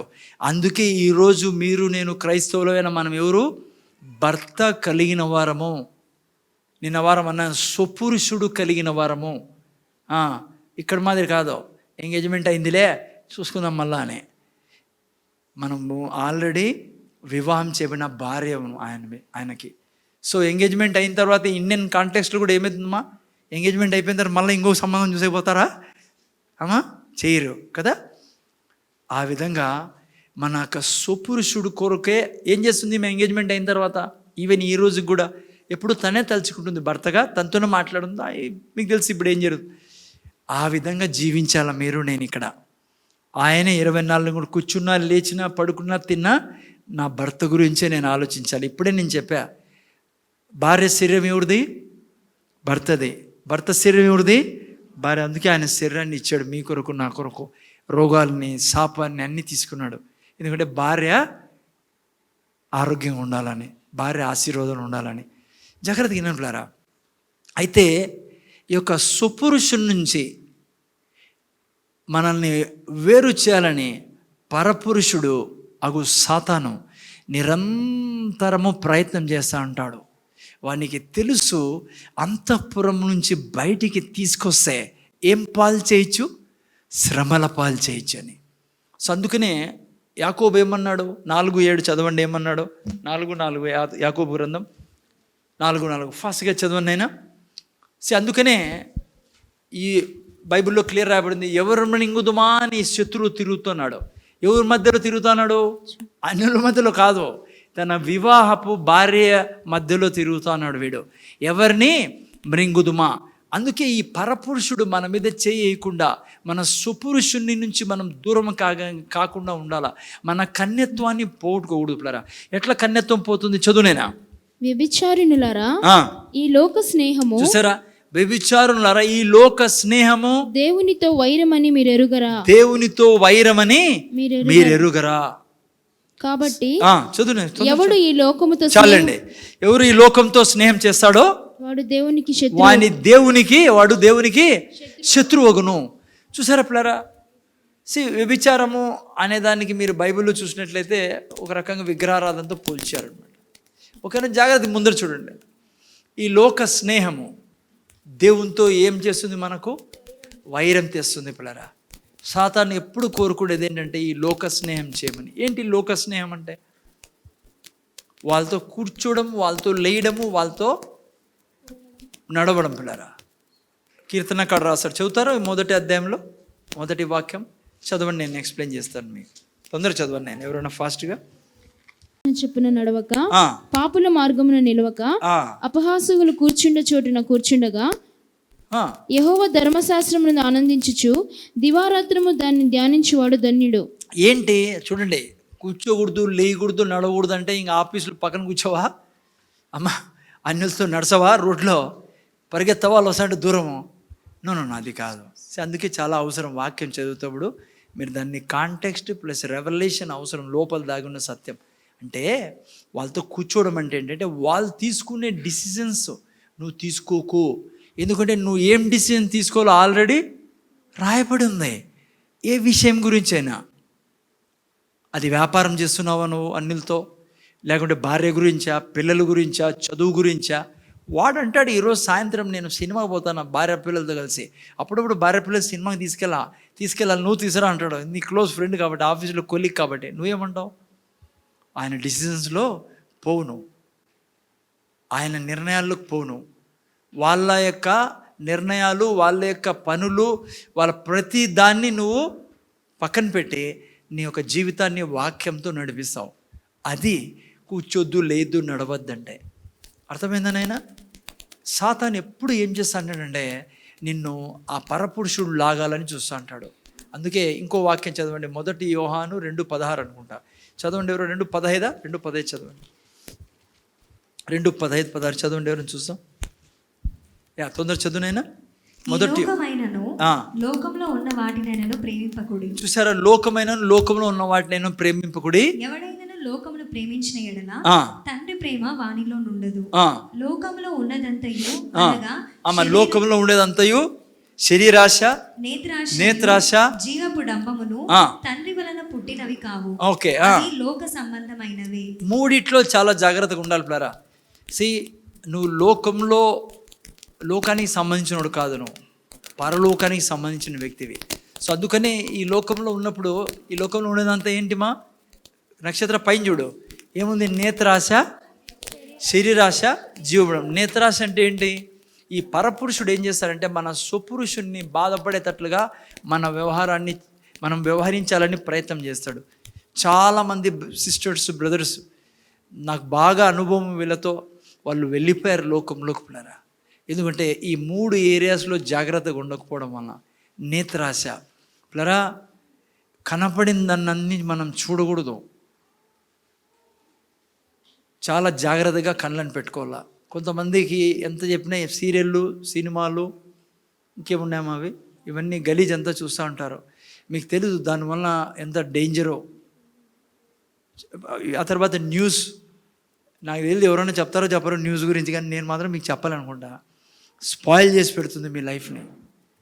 అనవసరం, దాని టైమే ఇద్దండి దానికి. కొంతవరకు మీకు తెలుసాలా, కొంత ఇన్ఫర్మేషన్ మీకు ఉండాలా, అంతేగాని అబద్ధ ప్రపంచం ప్లరా ఇది. కొంతమంది కూర్చొని 24 గంటలు దాంట్లో స్పెండ్ చేసేసి వారి ఆ మనస్సుని పాడు చేసుకుంటూ అంటారు. ఈవిల్ స్పిరిట్స్ పాడు చేసి పెడతాను నీ మనస్సుని. అందుకనే కళ్ళు ఎక్కడ ఏం చూస్తానది చాలా జాగ్రత్తగా పెట్టుకోవాలా. వాడు దాని ద్వారా నీ లైఫ్ని డైవర్ట్ చేస్తాడు. శరీరాశ ఏంది మా శరీరాశ? తిండి విషయాల్లో జాగ్రత్త. వాడు దాని ద్వారా కూడా నీకు టెంప్ట్ చేస్తాడు, శరీరాశల ద్వారా. అర్థమవుతుందా? మనం యేసు ప్రభువుని రక్షకుడుగా అంగీకరించాం. ఈ లోక స్నేహం మనకు ఉండకూడదు పిల్లరా. అంటే మనుషులను అసహించుకోవాలా, బంధువులను అసహించుకోవాలా అని కాదు. మనం హిందూ సాంప్రదాయం నుంచి వచ్చామనుకోండి, వాళ్ళని అసహించుకోకూడదు, వాళ్ళని చాలా మనిషిని ఎప్పుడు అసహించుకోకూడదు పిల్లరా. నువ్వు మనిషిని అసహించుకుంటాను అంటే నీకు దేవునితో సరిగా నీకు దేవుడు అర్థం కాలేదని అర్థం. ఎటువంటి మనిషిని అసహించుకోకూడదు, మనం పాపాన్ని అసహించుకోవాలి కానీ పాపిని అసహించుకోకూడదు. ఓకేనా? సో అట్లని చెప్పేసి వాళ్ళ నిర్ణయాల్లో మనం పోకూడదు, మనం వాక్యానుసారమే పోవాలి పిల్లరా. ఓకే. శరీరాశ అంటే ఏంటంటే చాలామంది నేను చూసా క్రైస్తవుల్ని, ఇదేదో సిల్లి, సిస్టర్ ముందర చూస్తున్నారు కదా, సిల్లిగా తీసుకుంటారు. వాళ్ళు చేసే ప్రతి ఒక్క దాన్ని తినేకపోతారు. తెలుసు మీకు చిత్రాన్నం, అదేందో ఊలిగా చారు. మీరు అనుకుంటారు ఊలిగా చారు ఆహా అని నేలకి తగిలేసి అంటారు. మీరు చాలా జాగ్రత్తగా ఉండాలి. మీరు అక్కడే నీ పురుషుడు, నీ స్వపురుషుడు బాధపడేది. బైబిల్లో ఏమంటాడు తెలుసా? నేను చాలా డేంజరస్ మాట రాయబడింది.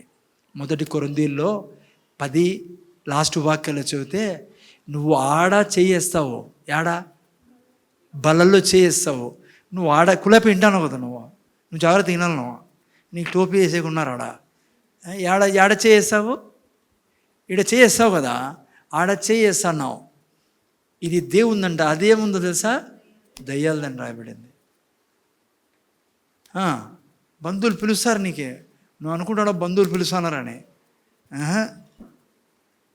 పరపురుషుడు ప్రయత్నం చేస్తానని నిన్నే, నీ స్వపురుషుడిని నీ ద్వారా బాధ పెట్టాలని.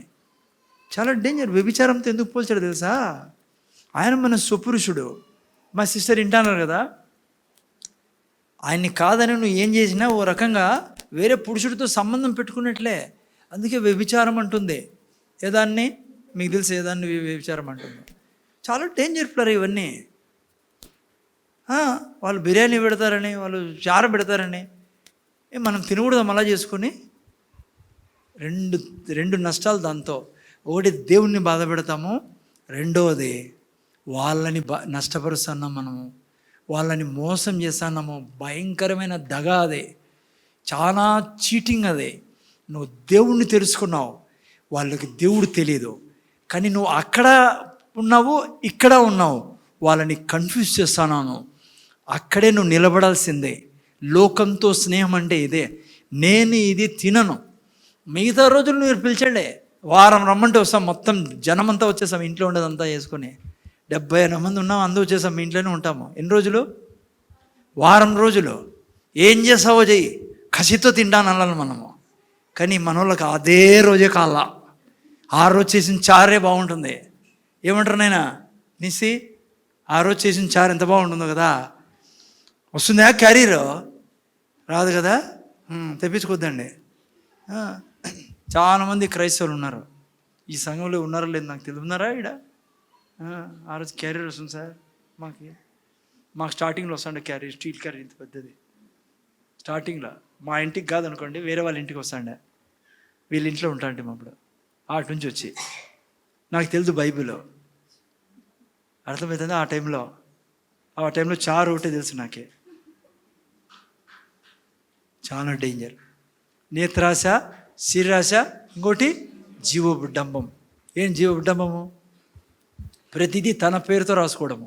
ఏ జరిగినా వద్దు, ఎక్కడ కూడా మా తాత ఇట్లా, మా నాయన ఇట్లా, మా మతం ఇట్లా, నేను ఫలానా, నేను మన ఏమంటారు ఇంకా యాటి నుంచి వస్తానని తెలుసా అన్నావా, నిన్ను ఇట్లా చూస్తాడు యేసుప్రభు పైనుంచి వరకు. పరిశుద్ధాత్మని బాధ పెట్టేది ఏదన్నా ఉందా అంటే ఇదే నీచమైన అలవాటు. ఇదే నీ దగ్గర ఈరోజు ఏమున్నా ఆయన కృప, నీ దగ్గర ఏ టాలెంట్ ఉన్నా కూడా నానా నీకు చెప్తున్నాను జాగ్రత్తగా, నువ్వు పైకి పోలేవు, పైకి రాలేవు. నువ్వు ఏముంటే జీవడంబం ఉంటే, ఏదున్నా నిన్న వారం సండే రోజు చెప్పాను మీకు, ఏదున్నా అది ఆయన నుంచి వచ్చిండేది. అందుకే గర్వపడకూడదు. నాది ఈ కులము, నాది ఈ మతము, మా తాత ఇట్లా, మా నాయన ఫలానా, మా మమ్మీ మేము ఎవరో తెలుసా అన్నావు అనుకో, దెబ్బ పడుతుంది నీకు. అంటే దెబ్బ పడుతుందంటే ఏంటి? నువ్వు పరిశుద్ధాత్మతో వాడబడవు. ప్రతిదీ ఈరోజు ఇక్కడ నిలబడుకున్నానంటే ఆడాడో పడిండాల్సిందే, వేరే వాళ్ళతో పాపులతో, ఆ సారాయి దుకాణంలో పడి ఉండాల్సింది నేను. అర్థమైందా? అంతే కదా. ఈడున్నానంటే ఆయన కృప అదే. అందుకే సారాయి దుకాణంలో పడినాడే, అది చేయకూడదు, కానీ వాడిని చూసి అసహించుకోకూడదు. ఈరోజు నువ్వు నేను ఈ చర్చిలో ఉన్నామంటే ఆయన కృపమా. లేని వాళ్ళని చూసి అసహించుకోకూడదు, గర్వపడకూడదు, వాళ్ళని చూసి వాళ్ళని చిన్న చూపు చూడకూడదు. అర్థమైందా? సో ఇవి ఏమంట, మనల్ని స్వపురుషు నుంచి దూరం చేసే అలవాట్లు. ఓకేనా? సో అందుకనే ఈ 2 గుణాలు నేర్చుకున్నామా. మొదటిది ఏంటి? సౌందర్యవతి ఉండాలా. రెండవదేమో కన్యత్వం ఉండాలా. సో మీరు నేను ఏంగా చేయబడి ఉన్నాం? కన్యకలుగా చేయబడి ఉన్నాం, ప్రదానం చేయబడి ఉన్నాం. మనకు భర్త ఉన్నాడు, ఆ భర్తని మనము బాధ పెట్టకూడదు. అందుకే నీ బట్టలు వేసుకున్నప్పుడు నీ భర్త బాధపడకూడదు, నీ ఎక్స్పోజ్ చూసి భర్త బాధపడకూడదు. నీ భర్త ఏడున్నాడు తెలుసా? లోపలే ఉన్నాడు. ఆయనే నీ పరిశుద్ధాత్మ దేవుడు, ఆయనే యేసు ప్రభు. So everything is like calculated పిల్లరా దేవుని దగ్గర. అది గిన నువ్వు పట్టుకుంటే పక్షిరాజు యవ్వనం వల్ల నీ యవ్వనం చేసి దేవుడు పక్షిరాజు వల్ల నువ్వు పైకి ఎగిరేతట్లా చేస్తాడు ఆయన. ఒక అర్థమైందా? చిన్న చిన్నవే ఇవన్నీ, ఆడ ఏం తినకూడదా, తినకూడదా, అట్లా ఇట్లా అని. సో కానీ చాలా సీరియస్ కూడా ఇవి. ఏడంటే ఆడిపోయి ఆశపడి తినేది ఏం చేయకండి. ఎట్లంటే ఎట్లా మాట్లాడేది, గర్వపడేది, మేము ఎవరో తెలుసా, వద్దు. ప్రతిదీ ఆయనే చేస్తే నీవు, నీ కుటుంబం, నీ పిల్లలు పైన పెడతాడు పిల్లలు. ఆయన పైన పెడతాడు. ఏదున్నా, స్కూటర్ ఉంది, కారు ఉంది, బంగారు ఉంది, లేదంటే బట్టలు మంచిగా ఉన్నాయి, ఎప్పుడు కింద చూపు చూడకూడదు ఇంకొకరిని. అర్థమైంది నాయనా? ప్రేమించాలా. నువ్వు ఈ స్థితిలో వారిని దగ్గర పోయి కౌగులించుకున్నావు అనుకో, వారి పక్కన కూర్చొని మాట్లాడినావు అనుకో, అమ్మా మంచిగా బట్టలు వేసుకున్నావు, బంగారు వేసుకున్నావు, ఎవరు అట్లా వాళ్ళు ఉన్నారు, నువ్వు వాళ్ళ పక్కన కూర్చొని వాళ్ళతో మాట్లాడినావు అనుకో, నీ భర్త గొప్ప అధికారి, నీ భార్య గొప్ప అధికారి, కానీ మనుషులు చూసినప్పుడు దేవుని స్వరూపంలో పోలికలో సృష్టించబడి ఉన్నారు వాళ్ళు. అని నువ్వు గౌరవించావు అనుకో, ప్రేమించావు అనుకో, ఓ నీ జీవితాన్ని ఎక్కడ పెడతాడో ఆయన. గర్వము దేవునికి భలే అసహ్యం వేస్తుంది పిల్లరా. అర్థమైందా? గర్వం అంటే నా వలన వచ్చింది ఇది అనుకోవడమే గర్వం. అర్థమైందా? ప్రతిదీ నువ్వు ఆఫీసర్ కావచ్చు, యాడన కావచ్చు, నీకంటే సబార్డినేట్స్, నీ కొలీగ్స్ చాలా హానర్ చేయాలి. పాపం చేయకూడదు పిల్లరా, గౌరవం ఇవ్వాలా మనం. చాలామంది లోక ప్రకారము అదేదో స్టేటస్ డౌన్ అని కూడా ఏదో తిక్క మాట్లాడలేమా. నో, నువ్వు ప్రమోషన్ నీకు వచ్చేది దేవుని వలన, ఈ లోకపు క్యాలిక్యులేషన్స్ వలన కాదు. ఎస్, నీకు నువ్వు ఉండాల్సిన చైర్లో ఉండు, నువ్వు చేయాల్సిన పని చెయ్యి, ఉండాల్సిన విధంగా ఉండు, కానీ లోపల గర్వం మాత్రం ఉండకూడదు. ఓకే, నేను మూడవది, చాలా తక్కువ టైం మన దగ్గర. అంతఃపురములో ప్రవేశించిన వీరికి ఏం చేసేవారుమా? 6 నెలలు గోపరసముతో స్నానం చేయించేవాళ్ళు. 6 నెలలు సుగంధ ద్రవ్యాలు. మిగతా భాగం రేపు వారం చూసుకుందాం. నేను ఇప్పుడు చూసుకుంటానేది మనము 2 పాయింట్స్ ఈరోజు. ఒకటి, అంతఃపురంలో ఎవరు ప్రవేశిస్తారు. ఆ తర్వాత ఇప్పుడు వినేది, ఇప్పుడు మీరు అంతఃపురంలో జరిగే కార్యాలు నీకు జరిగితే రాజు ముందర నువ్వు నిలబడినప్పుడు రాజు నిన్ను ఎక్కడ తీసుకెళ్తాడు? రాజగృహానికి తీసుకెళ్తాడు. లేదనుకో ఎక్కడికి తీసుకెళ్తాడు? ఎక్కడికి పంపిస్తాడు? ఇంటికి పంపిస్తాడు. మనం ఆల్రెడీ ఆడున్నాం, అంతఃపురంలో ఉన్నాం. రాజు నీ కొరకు వచ్చినప్పుడు, నీ ముందర నిలబడినప్పుడు, ఈమె నాకు భార్య అని చెప్పాలా. ఓకేనా? అక్కడ అనకూడదు నువ్వు ఎవరో నాకు తెలియదు. నువ్వు అంటావు ప్రభువా నువ్వెవరో నాకు తెలియదని ఆయన అనకూడదు మన గురించి. అది అనకూడదంటే ఏం జరగాల? ఈ యొక్క గోపరసంతో నువ్వు కడగబడాలా, సుగంధ ద్రవ్యాలతో నువ్వు కడగబడాలా. ఓకే, గోపరసము అంటే ఏంటంటే పిల్లరా, ఒక చెట్టు నుంచి తీయబడిన రసం ఇదే, తైలము. చూపినా చెట్టు, మీ ఇద్దరు ఒకరి ముఖాలు ఒకరు చూపించుకుంటున్నారే. ఆయన కూడా పంపించాను నేను, నీ మొబైల్ కూడా ఉంది చూడు, లేకపోతే నెట్లో MYRHH మిలిటరీ అని MYRRH. ఓకే, నేను ముందర చూస్తానండి. ఇది ఒక చెట్టు పిల్లరా, మిర్ అంటారు. ఈ చెట్టు యాక్చువల్గా ముళ్ళుతో నిండి ఉన్న చెట్టు ఇది. కానీ ఎంత పవర్ఫుల్ చెట్టు అంటే ఇది అరబ్ కంట్రీస్లో అదే పెద్దగా చెయ్యి, ఫస్ట్దే క్లిక్ చేయి, ఫస్ట్ ఇమేజ్ పెద్దగా చేయి, చాలా ముందర చూడండి. నేను ఈ యొక్క చెట్టులో మీరు చూస్తే పిల్లరా చాలా ముళ్ళులతో నిండి ఉంటుంది ఇది. కానీ ఈ యొక్క చెట్టుని మధ్యలో కొడవలితో కట్ చేసినామంటే ఇట్లా పెడతారు కదా, ఇది రబ్బర్ ట్రీక్ పెట్టినట్లా సారాయి ట్రీక్ పెడతారు చూసారా, కట్ చేసి కుండ పెడతారు. ఆ టైప్లో దీంట్లో నుంచి కట్ చేసి అనాయింటింగ్ తైలం తీస్తారు పిల్లరా, ఆయిల్ తీస్తారు పిల్లరా. దీన్ని గోపరసము అంటాం. ఇది చాలా పవర్ఫుల్ యాంటీ బ్యాక్టీరియా. ముందు చూడండి అయినా, ఈ యొక్క యాంటీ బ్యాక్టీరియా ఈ యొక్క ట్రీలో వచ్చిన తైలాన్ని చచ్చిపోయిన శవంలో వేసినా కూడా 1000 సంవత్సరాలైనా శరీరం కుళ్ళిపోదు. అంత పవర్ఫుల్ ఆయిల్ ఇది, తైలం ఇది. ఓకేనా? అయినండి పిల్లరా, ఎక్కడి నుంచి తీశారు? ముళ్ళ చెట్ల నుంచి. ఆత్మీయంగా దీన్ని ఏదానికి అర్థమంటే, ముళ్ళ మకుట దారి అయిన యేసు ప్రభు యొక్క రక్తము, ఆయనలో కారిన నీళ్ళు. మీకు తెలుసు కదా, యోహాను సువార్త 19:34 తీకండి, అట్లే చెప్తాను మీకు. యేసు ప్రభువును పొడిచినప్పుడు ఏమేమి వచ్చాయి? ఎప్పుడైతే ముళ్ళ కిరీటం ధరించి శరీరం నిండా ముళ్ళుల ద్వారా కూర్చోబడి కొరడాతో లాస్ట్లో ఆయన చనిపోయే ముందు ఏమొచ్చింది? రక్తము, నీరు. పిల్లరా మీరు చూస్తే ఈ యొక్క గోపరసము యేసు ప్రభు యొక్క రక్తానికి, పరిశుద్ధాత్మ యొక్క సామర్థ్యానికి గుర్తుగా ఉన్నాయి ఈ గోపరసము. ఓకేనా? ఈ గోపరసము ఎవరి కోసం వాడినారు? ఎవరైతే సౌందర్యవతులు కన్యకలు ఉన్నారో వాళ్ళ కోసం వాడారు 6 నెలలు. ఏం చేసేది ఇది? జాగ్రత్తగా నేను జస్ట్ తొందర ముగిస్తాను అట్లే చెప్పి మీకు. ఓకే, నెక్స్ట్ వీక్ కాల్సిన కొంత కాల్సిన చెప్పుకోవచ్చు.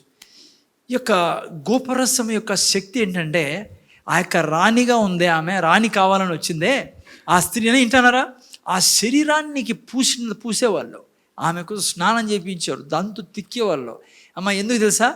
ఈ యొక్క రసము ఎప్పుడైతే తగులుతుందో, ఆయింట్మెంట్ అనండి, లేదంటే తైలం అనండి, ఆయిల్ అనండి, శరీరంలో ఉన్న ఏ యొక్క గాయమైనా కూడా, ఎటువంటి గాయమైనా వెళ్ళిపోతుంది. ఏ దుర్వాసనైనా శరీరంలో నుంచి వెళ్ళిపోతుంది పిల్లరా. ఆ తర్వాత దీంతో నోటిని శుభ్రపరిచేవాళ్ళు. నోటిలో ఉన్న ఎటువంటి దుర్వాసన వెళ్ళిపోతుంది. పండ్ల కోసము ఇది వాడేవారు. ఎందుకంటే ఆమె ఎవరికి రాణి కావాలా? రాజుకి పిల్లరా. మచ్చ మడత ఏమంటారు దాన్ని, ముడత గిడత ఏముండకుండా బ్యూటిఫుల్ క్వీన్ కాల ఆమె. శరీరంలో ఏది ఉండకూడదు. ఈ రసానికి అంత శక్తి ఉంది పిల్లరా. అందుకే ఎన్ని నెలలు? 6 months రాసేవారు. ఆ యొక్క రసం రాస్తూనే అంతా వెళ్ళిపోయేది. ఏమేమి వెళ్ళిపోయేది? శరీరంలో ఉన్న ఇండాన సిస్టర్ ఎటువంటి దుర్వాసన కూడా వెళ్ళేది. ఆత్మీయంగా రక్తం గురించి చెప్పాను నేను. రక్తము దీనికంటే శక్తివంతమైంది. మీకు నాకు తెలిసి యేసుప్రభు రక్తం. ఏం దుర్వాసన ఉండేది? బైబిల్లో దుర్వాసన ఏ దాంతో పోల్చారు కదా? చదవండి నాతో పాటు ఒక వాక్యం, 38:5 కీర్తనలో. చంద్ర చదవండి, టైం తక్కువ ఉంది. కీర్తనల గ్రంథం 38:5 ఫస్ట్ ఏంటి? నా మూర్ఖత వలన కలిగిన నా గాయములు దుర్వాసన గలవై స్రవించుచున్నవి. చూసారా పిల్లరా, మూర్ఖత వలన ఏమొస్తుంది? దుర్వాసన వస్తుంది పిల్లరా. మూర్ఖత అంటే ఏంటి అమ్మ? మూర్ఖత అంటే ఏంటి డెఫినేషను? మూర్ఖత అంటే ఎంత చెప్పినా ఇది చేయకూడదురా, ఇది తప్పురా అన్న కూడా దాన్నే చేసేవాడే మూర్ఖుడు అంటాం మనము.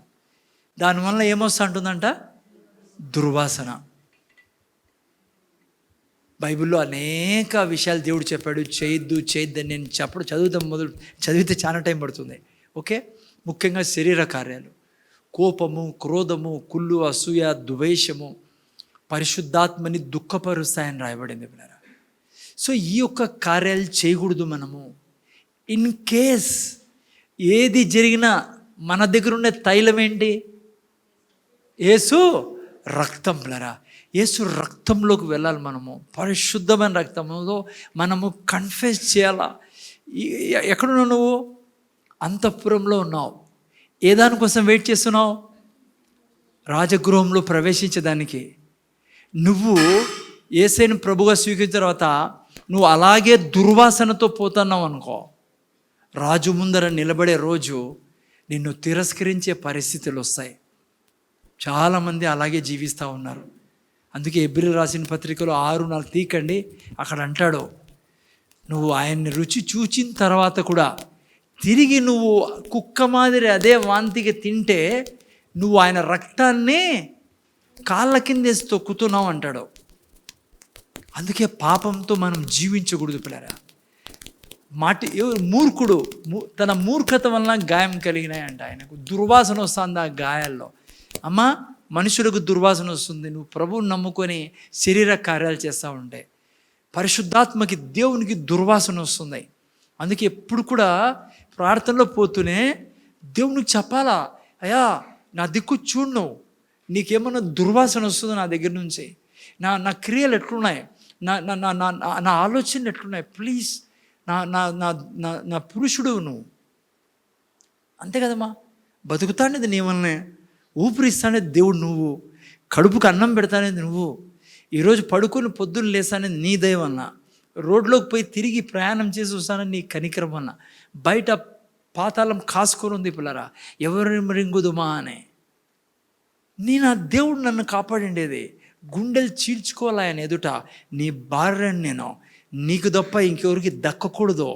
చెప్పు తండ్రి, నీకేమన్నా నేను ఆయాసపరుస్తానన్నా, ప్లీజ్ నాకు చెప్పు. చెప్తాడు కూడా ఆయన, చెప్తాడు కూడా. నేను నీకు అనుభవం చెప్తాను. అనుక్షణం నువ్వు నువ్వు కాలు ఇట్లా అనేది కూడా చెప్తాడు ఆయన. నువ్వు ఎందుకు అన్నావు కాలు అట్లా అని? యా, అట్లా దేవుడు నా దేవుడు. అర్థమైందా నాయనా? సో ఏం చేయకూడదు? మీరు నేను నా మూర్ఖతని కాకూడదు. ఎట్లా సువాసన వస్తుంది ఆయనకి? యెషయా గ్రంథం 11:3 చదవండి, అక్కడ ఏం రాయబడిందో. నీ ద్వారా సువాసన రావడానికి ఏం చేయాలంట? తొందర చదువు నాయనా, 11:3 చదివేసేయండి. యెహోవా భయము అతనికి ఇంపైన సువాసనగా ఉండును. చూసారా? చాలు. యెహోవా భయం అంటే అది కాదు పిల్లరా, ఏదో ఉనికేది గడగడగడ. నో, దేవుని దగ్గర ఎప్పుడు ఒప్పుకోడు ఆయన. భయం సైతాన్ నుంచి వచ్చేది. ఇక్కడ భయం అని తెలుగులో ఎక్కడ రాసినా కూడా మీరు రెవరెన్స్, గౌరవం. ఆయన బాధపడతాడు, ఆయన బాధపడతాడు. ఈ పని నేను చేయను, ఆయనకి ఇష్టం ఉండదు, ఇది నా భర్తకి ఇష్టం ఉండదు, నా దేవునికి ఇష్టం ఉండదు, నా ప్రియునికి ఇష్టం లేదు నేను ఇట్లా వాళ్ళతో మాట్లాడుకోకుండా ఉంటే. నా తండ్రి, నా భర్త ఆయన నన్ను చూసి మురిసిపోవాలా, సువాసన రాలా. అక్కడ నేను క్షమిస్తా, ఆ బ్రదర్తో నేను మాట్లాడతా, వాళ్ళకి నేను సహాయం చేస్తా, నాకు లేకున్నా పర్లే వాళ్ళకి ఇస్తా, గర్వం ఉండొద్దు నా దగ్గర. ఇవన్నీ ఆయనకు చాలా సువాసన కలగజేస్తాయి పిల్లరా. గౌరవం.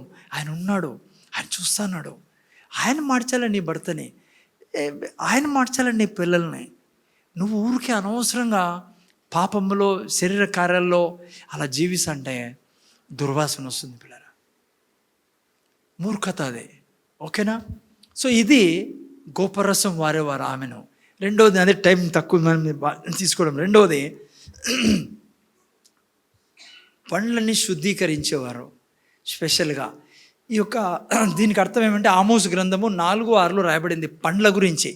అంటే మన టీత్. హలో కదమ్మా? భౌతికంగా ఆమెకు టీత్కి రాసేవాళ్ళు, పండ్లకు రాసేవాళ్ళు. ఏది? గోపరసం. ఎందుకు చెప్పండి?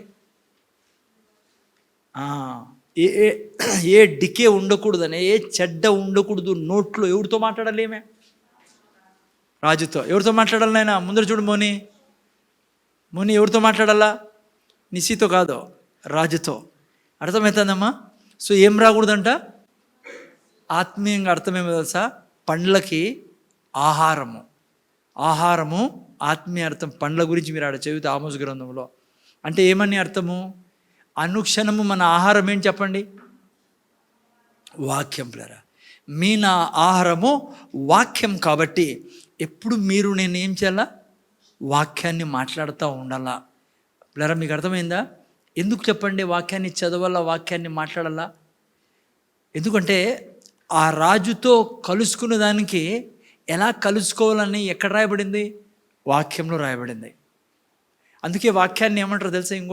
ఇంకో పేరుంది తెలుసా వాక్యానికి? బైబిల్కి రాజగ్రంథం అని పిలుస్తారు. చదివారు ఎప్పుడన్నా మీరు? ఎవరు చెప్పారు రాజగ్రంథం అని పేరు? ఎవరు పెట్టారు తెలుసా? ఆశ్చర్యం వేస్తుంది మీకు చెప్తే గిన. Charles Darwin. ఎంతమంది తెలుసు చెప్పండి చార్ల్స్ డార్విన్? తెలుసా చార్ల్స్ డార్విన్? అదే మన పక్కన కళ్ళందరూ రోడ్లో. ఎవరు? డార్విన్ థియరీ తెలుసు కదా మీకు? డార్విన్ ఒక క్రైస్తవుడు. ఒకప్పుడు క్రైస్తవ కుటుంబం పుట్టాడు. ఒకప్పుడు కాదు, క్రైస్తవ కుటుంబంలో పుట్టాడు. కానీ తన యవ్వన ప్రాయం అంతా కూడా యేసయ్యకి విరోధంగా పోయినాడు. అతను దేవునికి విరోధంగా మాట్లాడేవాడు, బైబిల్కి విరోధంగా మాట్లాడేవాడు. తెలుసు కదా మీకు డార్విన్ థియరీ? తెలుదా? కొంతమంది ఆయనోడు సార్ నాకు తెలియదే. డార్విన్ థియరీ అంటే కోతిలో నుంచి మనిషి వచ్చాడని థియరీ తెచ్చింది ఆయనే. ఈరోజు కూడా సైంటిస్ట్ చాలామంది ఫాలో అవుతారు ఆయన థియరీని. కోతి నుంచి మనిషి వచ్చాడని థియరీ. దాన్ని వెంబడిస్తున్నారు. మీకు మాట చెప్తున్నా, టైం లేదు కానీ చెప్పాలా. ఏంటది? ఎందుకు సైంటిస్టులు కూడా డార్విన్ థియరీని అగ్రి అవుతున్నారు? ఏం చూసి చెప్పగలరునా? చెప్పగలరు ఎందుకు ఆ థియరీ సక్సెస్ అయింది ఒక విధంగా లోకస్తుల మధ్య?